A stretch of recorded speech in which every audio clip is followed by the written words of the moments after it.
자, 다음 누진 렌즈의 특징. 자, 여기에서 제가 시험 문제 냈을까요, 안 냈을까요? 기존의 수업 시간에 많이 강조를 했어요. 이제 그 모의고사나 국가고시에도 이 다초점 렌즈에 대한 어떤 특징, 장점, 단점 막 이런 것들 굉장히 이제 많이 나와요, 문제가. 그래서 많이 나오는 그런 문장들 쭉 서술해서 요약해가지고 서술해 놓은 부분이거든요. 그래서 최소한 지금 여기에서 제가 언급하는 부분 총 26문장인데 다 알고 있어야 돼요. 다 달달달 외우란 얘기 아니에요. 보고서 그렇지 하고 이해될 수 있을 정도면 충분합니다. 그래서 자, 처음 보면은 원거리에서 근거리까지 연속적인 굴절력 변화, 그리고 이 불명시역에 갭이 없다라는 거. 좌우에는 이제 불명시역 그 부분이 있는데 상하로는 그 불명시역 갭이 없어요. 2중, 3중, 4중, 5중 초점 뭐 이런 거하고는 달리 쭉 초점이 무수히 들어갔기 때문에 안 보이는 부분 없이 다 잘 보여요. 두 번째, 상도약. 이거는 2중 초점, 3중 초점의 이제 가장 큰 단점이죠. 상의 도약. 그 원거리에서 보다가 중간거리나 근거리로 시선이 이동됐을 때 도수 변화가 확 나게 되니까 이제 상도약이 상이 이미지가 점프해 보이는 그런 현상이 있다라는 거. 그리고 요 누진 렌즈는 원피스 하나의 조각으로 만들어진, 그러니까 뭐 다른 A 재질과 B 재질이 붙인 게 아니어서 색수차가 발생하지 않는다 그랬어요. 경계선이 없어서 노안경인지 모른다 그랬고, 그렇죠? 시야가 좁고 측방시에는 왜곡 수차와 비점차가 많아서 안 좋다 이 얘기 드렸고, 중간거리 명시되는 누진대가 좁고 불안정해서 장시간 사용할 때는 그냥 단초점이나 원거리 볼 수 있는 그 초점이 하나인 렌즈, 원용 단초점이나 그냥 근용 단초점 돋보기를 쓰는 게 더 좋다. 근용부 시야가 좁죠. 왜냐, 나눠 먹기니까 하나의 그 동그란 렌즈 안에서 멀리도 보고 중간 거리도 보고 가까이도 보고 뭐 다 보니까 아무래도 시야가 좁죠.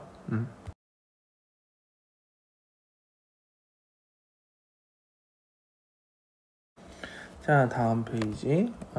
양한시 기능이 정상일 때 이거 사용할 수 있어요. 우리 아까 렌즈 그림 이제 봤잖아요. 보면은 큰 동그라미하고 작은 동그라미 그대로 이제 수직으로 딱 위치해 있는 게 아니라 작은 동그라미가 약간 코 쪽으로 향해 있죠.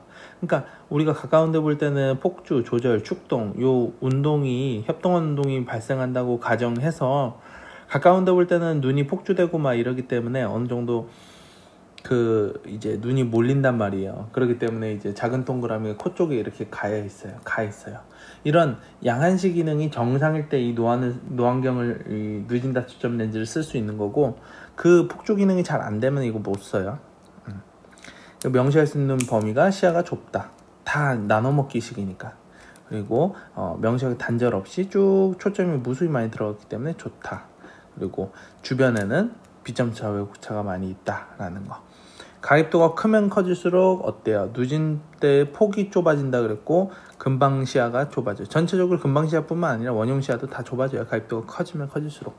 그리고 누진 때 길이는 늘어나게 되죠. 왜냐하면 그만큼 도수를 더 억지로 집어넣어야 되는 거니까 상하 길이가 더 길어지는 거예요. 그래서 이렇게 가입도가 큰 때는 아무래도 이제 소프트 설계, 이 누진대가 긴 게 낫겠죠.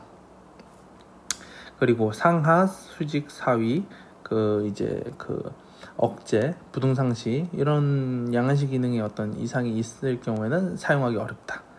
그리고 아까 얘기했듯이 안정피로가 자극된다. 장시간 동안 쓰면. 그래서 단초점을 써라. 그런 경우에.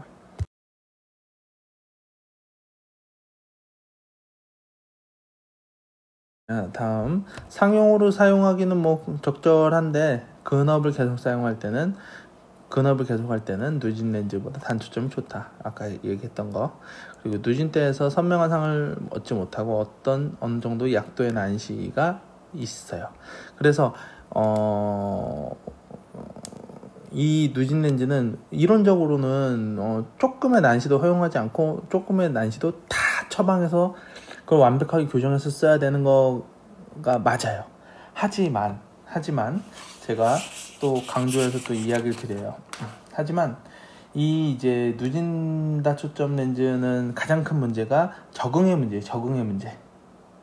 적응의 문제인데, 누진 다초점 렌즈를 이제 적응하는 데 있어 가지고 어려운 도수가 있어요. 어떤 게 어려운 도수냐면은 약간의 난시가 있는데 이게 사선 방향으로 난시가 있다거나 그런 경우에는 이게 아무래도 이제 엑시스 180이나 엑시스 90에 비해서 적응하는데 조금 더 어려워요. 비점차나 이런 게 좌우 측면에 더 많이 발생하게 돼요. 렌즈 구조상. 그렇기 때문에 산안시가 있는 경우에는 되도록이면은 사실 그 작은 난시량을 교정하지 않고 그냥 무시하고 처방을 하는 게 사실 시력 차이가 많이 안 난다 그러면 그게 맞다. 어쨌든 정리하면은 산안시가 있는 경우에 조금 누진 렌즈 적응하는 데 있어서 어려움이 있기 때문에 크레임 걸릴 확률이 좀 있다라는 거, 그거 기억을 잘 해두세요. 그리고 이제 초기 노안인 사람한테, 가입도 1.5D부터 이하인 사람한테는 가장 적합한 렌즈이다. 에디션이 내가 150이라는 숫자를 잘 기억해 두라고 그랬어요. 150보다 크면 적응하기 힘들어요. 그래서 굉장히 신경을 많이 써서 처방을 해야 돼요. 조제할 때도, 그리고 마지막 피팅할 때도 신경을 많이 써야 된다라는 거 기억을 꼭 잘 해두세요. 그리고 금방시 할 때 안구의 하방 회선량이 크게 요구된다. 도수 측정 부위가 이렇게 세 곳이다. 안경테 선택 제한을 받죠. 최소한 위아래로 35mm 정도는 돼야지 쓸 수 있다. 뭐 요즘에는 누진 렌즈 워낙 잘 나오기 때문에 3cm, 30mm만 돼도 충분한데 우리가 35로 좀 기억을 해두세요. 우리 모의고사나 국가고시에 계속 이제 35mm로 이제 시험이 나오기 때문에 상하로 35mm가 돼야지, 최소한 그렇게 돼야지 이제 누진 렌즈 큰 동그라미, 작은 동그라미가 다 들어갈 수 있다. 폭주 부전인 사람, 그러니까 양한시 이상의 사람 쓰기 힘들다. 그리고 누진 처방할 때는 작은 난시라도 정밀 교정해야 된다. 이렇게 알고 있어야 된다고 얘기를 했는데, 실무 가서는 작은 난시, 시력에 영향을 좀 크게 주지 않는 작은 난시 같은 경우는 무시하고 처방하는 게, 여러분들 이제 안경 적응시키고 안경 쓰러 오신 분 적응시키고 크레임 안 걸리려고 그러면은 작은 난시, 시력에 영향을 주지 않는 그런 작은 난시는 무시해라. 여기 기억해 두시고, 상해 도약이 없다. 상해 도약이 약간은 있지만 우리 누진 렌즈는 이중초점, 삼중초점에 비해서는 거의 없는 편이기 때문에 이렇게 이제 표현을 합니다. 그리고 가공되고 나서 근용부가 잘려나갔는지 들어갔는지 그거 꼭 확인해야 돼요. 원용부의 아이포인트, 근용부 아이포인트 잘 기억을 해두시고 보고, 그리고 일반적으로 누진 때 15, 16, 컴팩트형은 12mm, 13mm 요 정도를 컴팩트형이라고 얘기를 해요. 회사마다 약간씩 다르긴 한데 요즘 11mm도 있고 10mm도 있어요. 굉장히 그렇게 짧게 나온 것도 있고, 평균적으로 이제 실무에서는 13에서 한 15mm가 많아요. 지금 요 또 정리된 건 15mm, 16mm인데 사실 이제 우리 문제 풀고 이럴 때는 이렇게 기억을 해주시는 게, 아무래도 이게 좀 우리 국가고시나 모의고사 같은 경우는 계속해서 또 이렇게 나오거든요. 일반적으로 누진 때 평균 길이는 15, 16, 컴팩트는 12mm 이하. 그래서 이렇게 좀 기억을 해두시고, 요즘 조금 개량됐기 때문에 이거보다 조금 더 짧다라는 거 기억을 해두시고요.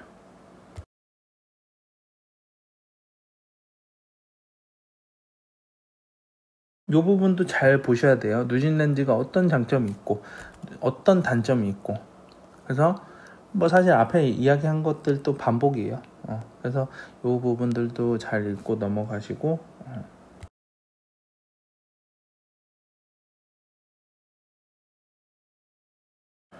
어떤 사람이 누진 렌즈 부적합한 사람인지 잘 보셔야 돼요.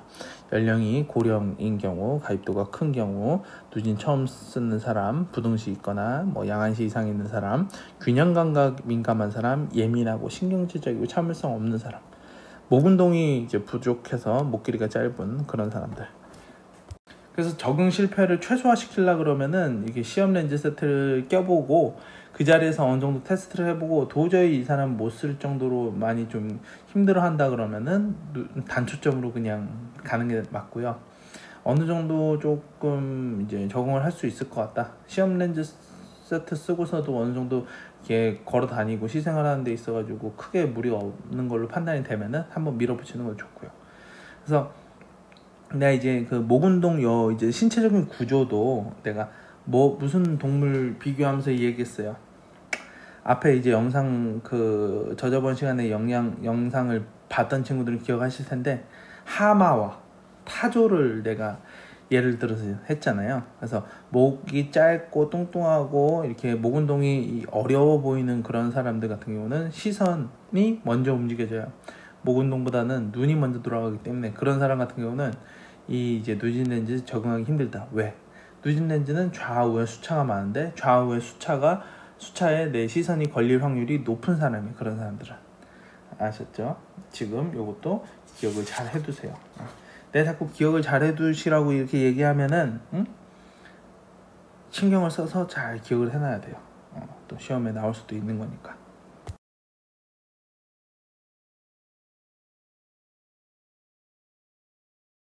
이 홈페이지도 이제 그 앞서서 얘기했던 것들이 많이 반복되는 부분이 있는데 난시가 있는 경우는 완전 교정해야 된다. 이렇게 아시고 그리고 실무 가서는 이제 조금의 난시, 시력 영향을 주지 않을 정도의 약간의 난시 무시해라 이랬고 그리고 난시는 방향이 이제 사난시가 적응하기 굉장히 어렵다라는 거. 그래서 근시성 도난시도 직난시에 비해서는 좀 이제 좀 그렇고요.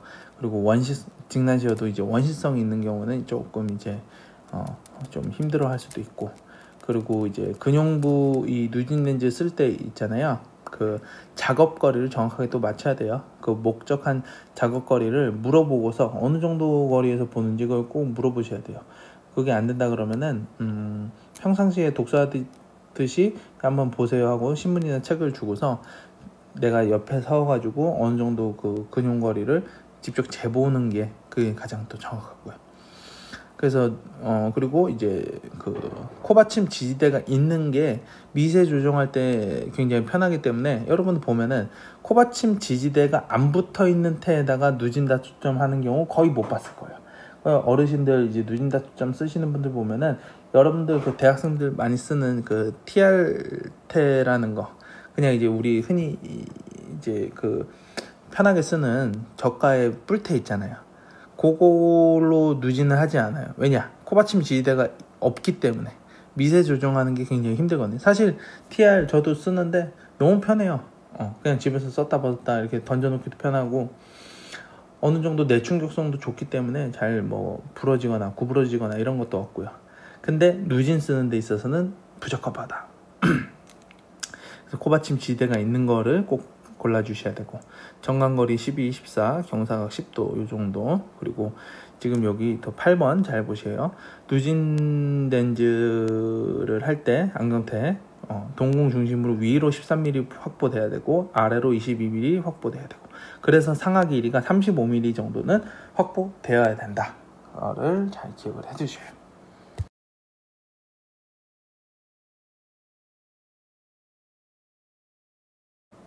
자, 또 여기 다음 시험 렌즈 세트를 잘 활용을 하면서 요거를 쓰고 할 때에 이제 그 안경 장용자에 대해 하고 이제 많이 대화를 하면서 이때 그 누진 렌즈에 대한 어떤 교육을 시키는 게 좋아요. 어떤 자세로 어떤 움직임을 가져라. 그런 식으로 좀 이야기해 주는 게 이때 이제 필요하고요. 그리고 이때 잘 이제 보셔야 돼요. 어느 정도 적응하기 많이 힘든지 아닌지 눈치를 좀 잘 봐야 돼요. 이때.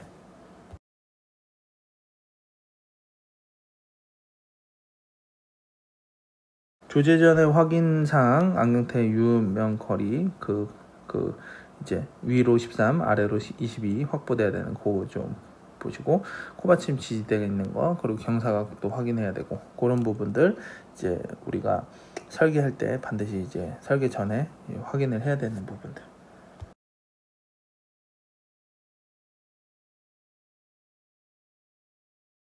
가공 순서를 이렇게 좀 외워두시면 좋아요. 이렇게 외워두시고 실제 할 때 내가 이제 이게 막상 해보면은 손이 이게 잘 안 나갈 때가 있어. 머리로는 생각이 많은데 안 나갈 때가 있어. 근데 이 순서들을 그냥 쭉 외워두고서 그 다음이 요거지, 그 다음이 요거지, 이런 식으로 가는 것도 나쁘지 않아. 그렇게 하다 보면은 자동으로 이게 이제 몸에 익을 때까지는 그렇게 해주는 게 좋아요. 그래서 수동 가공으로 이제 누진 렌즈를 가공한다고 했을 때 일단 형판이 있어야 되죠. 그러면 형판 따고 형판 만들고 경사각 영도 자세에서 각막 반사상 인점하고요. 그래서 이 사람 이제 어디에 PD점을 찍고, 그리고 그 이제 PD와 OH점을 잘 측정을 하고요. 자, 그리고 잠깐 여기에서 내가 PD하고 OH를 굉장히 정확하게 해야 돼요. 누진 다초점 렌즈에서는. 그 이제 PD하고 OH가 어긋났을 경우에는 굉장히 크게 프리즘이 발생하게 됩니다. 그냥 일반 우리 원형 단초점 안경 만들고 막 이럴 때도 PD가 어긋나고 OH가 어긋나고 이러면은 몇 프리즘의 베이스인이 생기고 막 이런 얘기 제가 많이 드렸어요. 응? 토링 렌즈 하고 막 이럴 때도.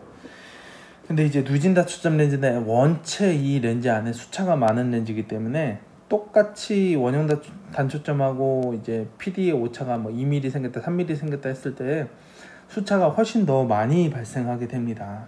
그래서 다초점에서는 특히나 PD가 어긋나는 경우에는 주변부에 왜곡 수차와 비점 수차가 많이 수차부가 몰려있는 그 부분에 우리 시선이 갈 수가 있기 때문에 어긋난 PD 안경을 쓰면 그 수차 몰린 부에 우리 시선이 갈 수가 있기 때문에 어지럽고 상이 휘어 보이는 현상을 크게 느낄 수가 있다. 그래서 PD를 정확하게 해주셔야 되고, 그리고 OH가 어긋났을 때는 어떤 현상이 발생합니까? 원형부하고 근형부, 원형부 위에 큰 동그라미, 근형부 작은 동그라미 이래 있는데, 이제 OH가 너무 낮게 이제 설계가 된다 그러면 안경의 OH가 너무 낮게 설계되면 무슨 일이 생겨요? 잘 생각해 보세요. 여러분도 안경 지금 쓰고 있는 거 이렇게 한번 직접 만져보면서 한번 생각을 해보세요. OH가 너무 낮게 설정됐다. OH가 너무 안경이 밑으로 이렇게 쭉 이렇게 설계됐다 그러면은 어떤 현상이 생길까? 우리가 각막 반사상을 이제 십자선 포인트에 딱 맞추는데 하다 보니까 어떻게 이제 가공의 실수 아니면 설계상의 실수 때문에 OH가 너무 밑으로 내려갔다. 그러면은 근용부가 잘 안 보이겠죠. 근용부를 보려 그러면 내 눈이 한참 밑으로 내려가야 되니까. 반대로 OH가 너무 위로 가 있다 그러면 원형부가 잘 안 보일 거야. 그죠? 내가 이렇게 원형부를 보려고 딱 이렇게 정면을 보는데 이 근용부 도수가 위로 치고 올라오니까 잘 안 보이겠지. 그래서 OH가 어긋날 때는 그 원형부에 보이는 시력과 근용부에 보이는 시력이 문제가 생길 수 있다. 흐려 보일 수가 있다. 라는 거 잘 기억해 두세요. 자, 그리고 네 번째, 누진 다초점 렌즈의 십자선과 원형 각막 반사상을 잘 일치시키고 그 다음에 이제 고무 석션을 부착을 시킨 다음에 가공기에다 넣고 가공을 시작을 하는 거예요. 그러고 나서 가공되고 난 렌즈를 그 큰 동그라미와 작은 동그라미가 안경테 안에 다 들어가 있는지 그걸 확인해 보시면 돼요. 그래서 가공 순서는 이렇게 기억을 해주시면 됩니다.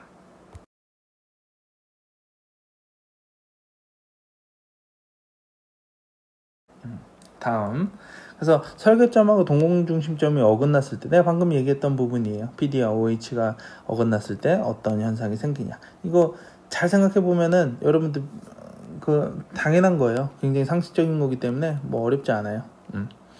그리고 이제 피팅으로 수정하는 방법이 또 있는데 그것도 이제 피팅 파트에서 또 충분히 이야기를 많이 드렸어요.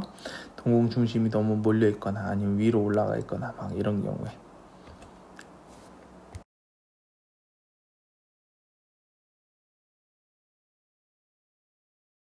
자, 이 부분도 잘 보세요. 상이 흔들리거나 일그러져 보인다 이렇게 얘기하면은 난시 검사 한번 확인해보고 가입도가 너무 많이 들어갔는지, 경사하게 작거나 정강거리가 뭐 길게 피팅되지는 않은지 이런 거 보고 물체가 변형됐을 때 뭐 다 잘 보세요. 그래서 3번도 잘 보세요. 원거리 시력이 불량한 상태다. 그러면은 아이 포인트 위치가 아까 내가 얘기했죠. 십자선 포인트가 OH가 너무 이제 위치가 높은 거 아니냐. OH 위치가 너무 높으면은 내가 그냥 딱 정면으로 보면서 멀리 봐야 되는데 근육부 도수가 치고 올라오니까 안 보이겠지, 그쵸?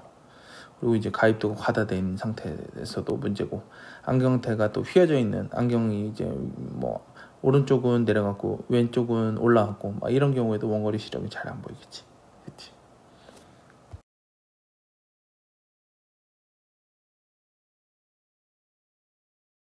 중간거리 시력 불량에 대한 부분도 잘 보시고, 5번도 잘 보세요. 5번 근거리 시력 불량 중요합니다. 근거리 시력 불량, 가입도가 너무 부족한 건 아닌지 과다한 건 아닌지, 근거리를 볼 때 안구 위치가 이게 폭주가 잘 안 되는 사람은 아닌가, 뭐 그리고 아이 포인트 위치가 너무 낮은 건 아닌가, 그런 부분들 쭉 이렇게 보면은 아이 포인트 위치가 너무 낮으면은, 그러니까 OH가 너무 낮으면은 한참 밑으로 봐야 되니까 근거리 잘 안 보겠죠, 그쵸? 잘 제가 강조하고 이렇게 여러 번 얘기하는 거는 잘 기억을 해 두셔야 됩니다. 시험에 많이 나오기 때문에, 국가고시의 중요 포인트이기 때문에, 제 시험에서도 또 중요하기 때문에 그렇게 여러 번 얘기를 드리는 거겠죠.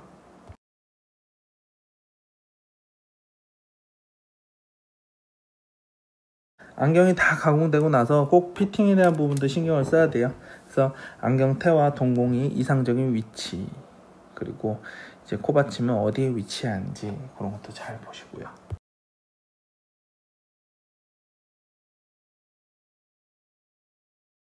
안경테로 이미지 구현, 이것도 재미삼아 이렇게 한번 보세요. 이것도 이제 여러분들 사실 안경사 생활할 때에는 굉장히 사실 큰 거예요. 우리가 뭐 이제 그 학교에서 과학적인 부분 많이 배우고, 그리고 또 조제 가공적인 그런 부분도 많이 배우고, 근데 실제 이제 현장 가서는 사실 이런 패션 그리고 미적인 요소를 충족시키는 이런 부분이 굉장히 매출에 이제 직접적으로 영향을 주는 거기 때문에, 사실 내가 아무리 뭐 안경이 좋고 뭐 이러고 해도 썼을 때 굉장히 투박해 보이고 안 어울리고 이러면 쓰겠어요?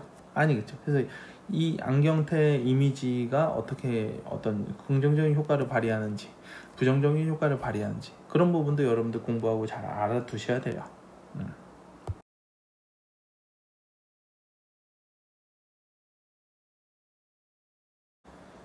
피팅 부분도 이제 피팅 순서를 꼭 중요하게 좀 많이 이야기를 해요. 연결부에서 림, 엔드피스, 다리, 귀받침. 그래서 앞에서 뒤로 이렇게 가는 피팅이에요. 피팅의 기본은.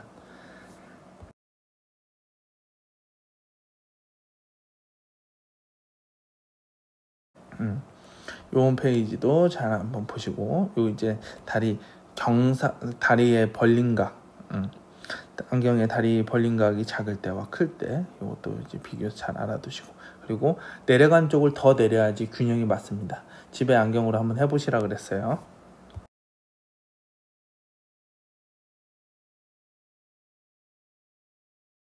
뭐 이런 경우도 많죠. 하부림이 뺨에 닿는다. 그럴 때 안경의 경사각을 작게 해주면, 안경의 경사각을 좀 작게 해주면 뺨에 안 닿아요. 이 말은 즉슨 다리 경사각은 크게 하는 거예요. 그리고 코받침 부분도 잘 보세요. 이게 코받침, 그러니까 전면부를 전체를 올리려 그러면 폭을 좁힌다. 그리고 정강거리를 짧게 하려면은 좌우 코받침 간격을 넓힌다. 코받침 지지대를 림 쪽으로 누른다.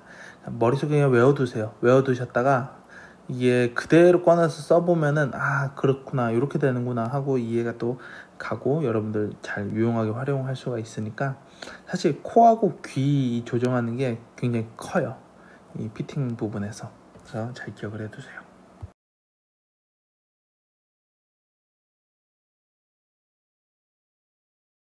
이 페이지도 잘 이제 보고, 굴절력이 강한 높은 도수 부등시 프리즘 안경 이런 거 같은 경우는 정강거리 짧게 해주셔야 되고, 특별한 이유가 없으면 사실 정강거리가 짧고 내 눈에 가까운 게 여러 가지 광학적 면에서 유리합니다.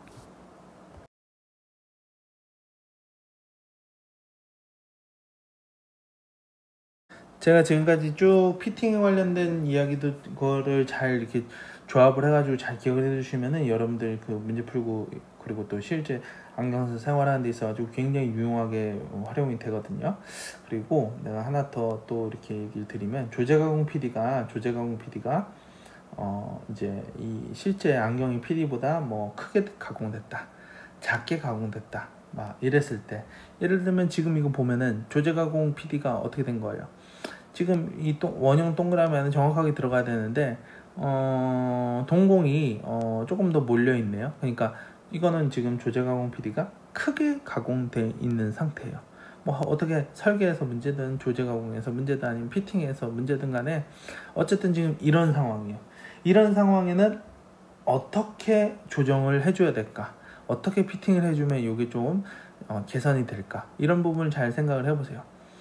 내가 그 이제 본 수업 시간에도 이제 쭉 얘기를 했었는데 이거는 코받침을 지지대를 조금 움직여 줘가지고 정간거리를 좀 조정해 주면은 괜찮아질 수가 있어요.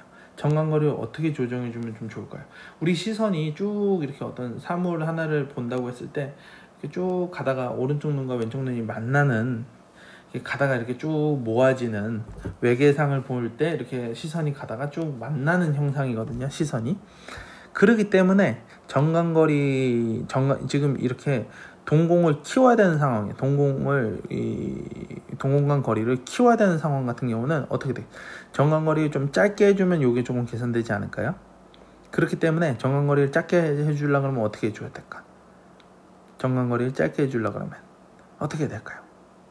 잘 생각해봐요. 이거 여러분들이 잘 생각을 해서 한두 번 정도만 이렇게 직접 문제를 풀고 맞춰보면은 나중에는 이렇게 손에 익어서 잘 할 수가 있어요. 머릿속에서 고민 안 하고. 이 같은 경우는 내가 아까 이제 정강거리 짧게 해주려고 그러면 코받침 지지대를 손 보면 된다 그랬죠. 지지대를 어떻게 해줘야 되겠어? 이게 바짝 그 이제 안경 쪽으로 이렇게 밀어주면 되겠지. 코받침 지지대를 눌러주는 거야. 눌러주면은 이 안경이 전체적으로 내 눈에 갖다 붙겠죠. 가까이 붙겠죠. 그쵸? 그렇게 해주거나 아니면은 코받침 요 패드를 좌우 간격을 넓혀주면은 더 붙겠죠. 그쵸? 그리고 또 이제 안경의 경사각을 어떻게 해주면, 안경의 경사각을 크게 해주면, 안경의 경사각을 크게 해주면은 내 눈에 좀 더 가까이 와서 붙겠지. 그러면은 요게 이제 동공이 지금 조제가공 PD와 비교했을 때 코 쪽으로 좀 몰려 있는 게 약간은 해소가 된다. 그래서 반대의 경우에는 동공이 만약에 지금 이제 그 조제가공 PD가 사람의 그 동공보다 조금 더 작게 가공됐다. 그러니까 사람의 동공 PD가 좀 더 크다. 그랬을 때는 반대로 정간거리를 좀 길게 해주면 되겠지. 정간거리 길게 해주는 건 어떻게 해주면 길게 해야 될까요? 코받침 지지대를 내 눈 쪽으로 당겨주면 되는 거예요. 그러니까 안경에서 좀 멀리 코받침 지지대를 붙잡고 쭉 당겨줘요. 그러면은 내 안경이랑 내 눈의 거리가 좀 멀어지겠죠. 그리고 경사각은 작게 해주면은 멀어지는 거예요. 안경의 경사각은 작게 해주면은 멀어지는 거예요. 그래서 지금 제가 얘기한 방법, 이 기술에 대해서 잘 기억을 해두시고 직접 한번 이렇게 안경을 만져보면서 손 봐보세요. 그러면 그렇구나, 진짜 멀어졌네, 안경이 조금 멀어졌네, 조금 가까워졌네, 미세 조정이 되네 하고서 이해를 할 겁니다. 그래서 이 부분도 잘 기억을 해두세요. 아셨죠?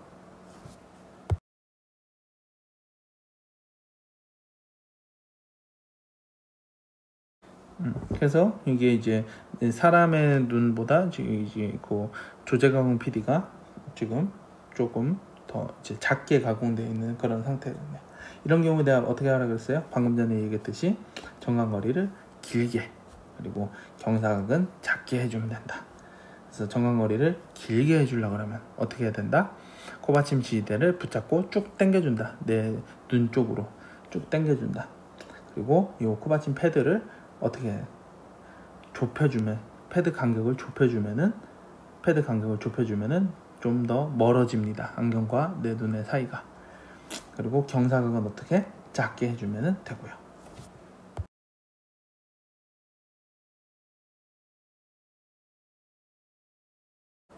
자, 지금 이렇게 동공이 많이 위로 올라가 있는 경우 있어요. 이런 경우는 또 어떻게 해줄까요?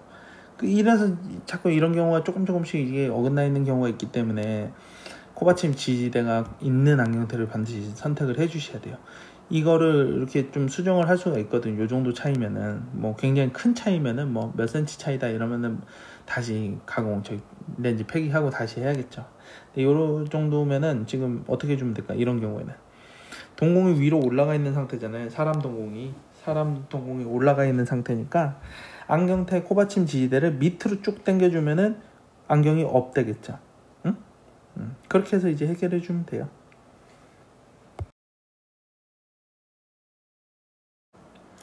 그래서 여기까지 쭉 이렇게 잘 따라와서 보셨고, 그래서 제가 지금까지 이야기한 부분에서 사실 대부분의 문제가 총 10문제 중에 여러분들이 이제 생각하고 쓸 수 있는 문제, 그러니까 서술형 문제가 9개예요.